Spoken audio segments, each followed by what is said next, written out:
Elle a donné son dernier morceau de pain à un inconnu, sans savoir que cette décision allait changer sa vie pour toujours. Chaque matin, Mariam installait sa petite table au bord des routes poussiéreuses d'Abidjan pour vendre du pain et du café.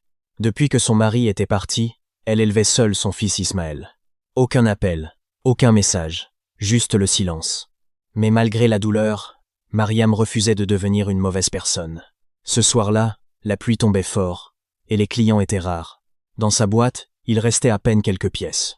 Et devant elle, il ne restait plus qu'un seul morceau de pain. Le dîner de son fils. Alors qu'elle s'apprêtait à fermer son stand, un vieil homme trempé par la pluie s'approcha lentement. Il murmura d'une voix faible. « Ma fille, je n'ai pas mangé depuis 2 jours. » Mariam regarda le pain, puis la photo de son fils collée sur sa table. Son cœur hésitait. Si elle donnait ce pain, eux aussi auraient faim. Le vieil homme tremblait sous la pluie. Pendant quelques secondes, Mariam resta silencieuse. Puis elle tendit doucement le pain. « Prenez-le, papa. » Le vieil homme la regarda avec surprise. « Et toi ?»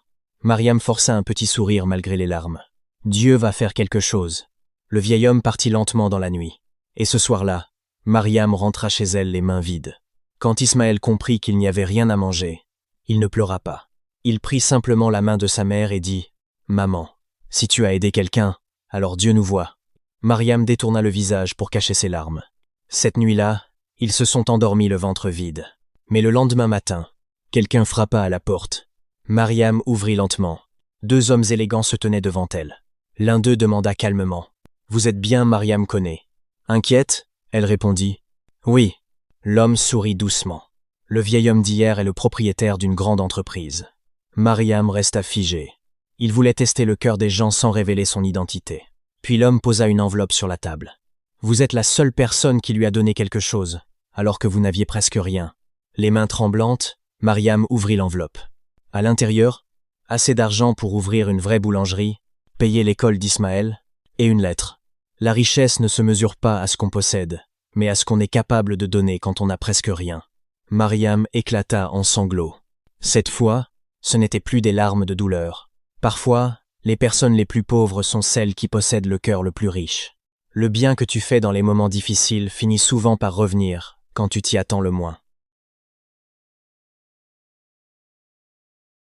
Le lendemain, sa vie avait changé. Mais Mariam était loin d'imaginer que le vrai combat ne faisait que commencer. Quelques mois après cette rencontre incroyable, la petite boulangerie de Mariam était devenue connue dans tout le quartier. Chaque matin, une longue file de clients attendait devant son magasin. Pour la première fois depuis des années, Mariam pouvait enfin respirer. Ismaël retournait à l'école avec le sourire. Et chaque soir, Mariam remerciait Dieu pour cette nouvelle vie. Mais un matin, alors qu'elle ouvrait sa boulangerie, elle remarqua quelque chose d'étrange. Un homme la regardait depuis une voiture noire garée juste en face. Pendant plusieurs jours, le même homme revenait. Silencieux, immobile, toujours en train d'observer la boulangerie. Mariam commençait à avoir peur.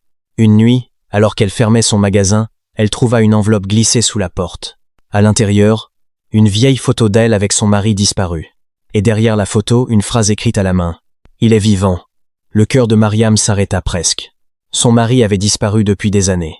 Personne ne savait où il était. Même la police avait abandonné les recherches. Cette nuit-là, Mariam ne dormit pas. Le lendemain matin, l'homme de la voiture noire était encore là. Cette fois, il descendit lentement du véhicule. Puis il tendit une lettre à Mariam. Les mains tremblantes, elle ouvrit l'enveloppe. Et quand elle lut les premiers mots, ses jambes faillirent céder. La lettre venait de son mari. Il expliquait qu'il avait fui le pays après avoir été menacé par des hommes dangereux à cause d'une grosse dette. Pendant toutes ces années, il avait vécu caché. Mais récemment, il avait découvert l'histoire du vieil homme et de la boulangerie sur Internet. Et pour la première fois depuis longtemps, il avait trouvé le courage de revenir. Mariam sentit les larmes monter. Mais soudain, l'homme en noir prononça une phrase qui glaça toute la rue. « Votre mari n'est pas le seul à être revenu. » Puis plusieurs voitures noires s'arrêtèrent brutalement devant la boulangerie. Des hommes descendirent rapidement. Mariam recula en serrant Ismaël contre elle. L'homme regarda Mariam droit dans les yeux. « Les personnes que votre mari fuyait l'ont retrouvé. » Le silence devint lourd. Puis, une dernière voiture arriva lentement. La portière s'ouvrit, et Mariam resta figée. Son mari sortit du véhicule, vivant. Ismaël éclata immédiatement en larmes. « Maman, c'est papa. » Mariam n'arrivait plus à respirer. Son mari s'approcha lentement d'eux, les yeux remplis de honte. « Je suis désolé. » Pendant quelques secondes, Personne ne parla. Puis Ismaël courut dans ses bras, et Mariam éclata en sanglots. Mais cette fois, ce n'était pas seulement des larmes de douleur. Parfois, la vie détruit tout avant de reconstruire quelque chose de plus fort, et même après les plus longues nuits. Certaines familles retrouvent enfin la lumière.